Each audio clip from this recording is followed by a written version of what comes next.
there, friends. It's Hannah here, and today I'm going to share a little bit about what I think really set the stage. One of the things that set the stage for me having such an amazing, sort of vital, alive, loving marriage this time around. So as you may or may not know, my first marriage, I married soon after college to my college sweetheart. And we totally loved each other and didn't know what, it meant to, raise a family and build a house and be adults. and we did those things sort of on the early side. And over time, it almost became like we were just kind of living as roommates who bickered. And there really wasn't that sense of deep, loving connection that I really longed for. And I remember specifically getting to know a new friend, and she told me that what she thought of our marriage was that it was a dry toast relationship, which I think is a pretty good analogy, right, or metaphor, for what it can feel like to live in a relationship that's kind of sapped of vitality, that feels hard, that feels dull, that of course can sometimes feel very painful, but mostly is just like very unfulfilling.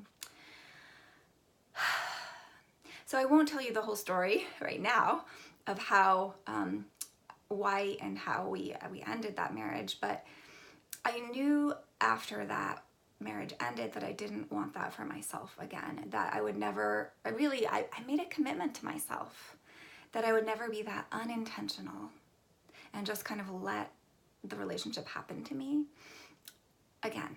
Like if I was going to be in another marriage or loving relationship, it was going to be a loving one. It was going to be one that we both cultivated, that I committed to, infusing with the things that that mattered to me, right? Like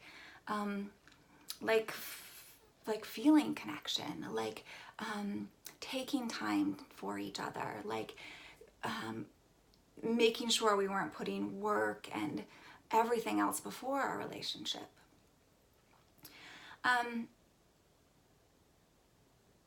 And in order to be able to make that commitment, I really needed to have a vision, right? I really needed to imagine into what I really wanted. And I think if I had never imagined that for myself, I wouldn't have been able to commit to creating it, right? Because we always need to know what we're aiming towards in order to create it. So that's really just my little takeaway for you is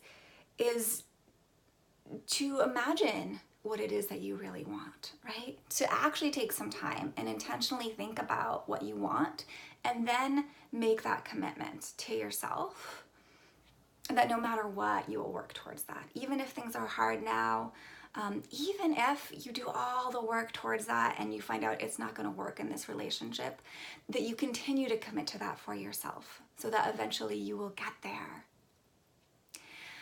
And I also know that it's possible to do this and reignite that sense of connection and fulfillment and joy together, vitality and passion in a relationship that's been a dry toast one so far.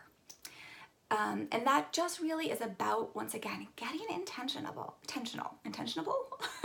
getting intentional, right? And committing to the vision that you imagine for yourself. So I highly recommend that you even take some time and just think about that for yourself, write it down, and then make that commitment to yourself.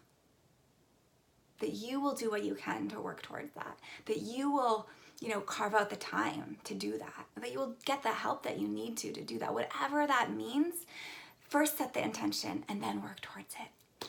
All right, I hope that that's helpful. It's how I have been, one of the main ways I've been able to really stay focused on keeping my relationship vital and loving and healthy and happy. And I want that for you too. So feel free to comment, ask questions, and I always look forward to hearing from you. And I hope you have a great day. Bye-bye.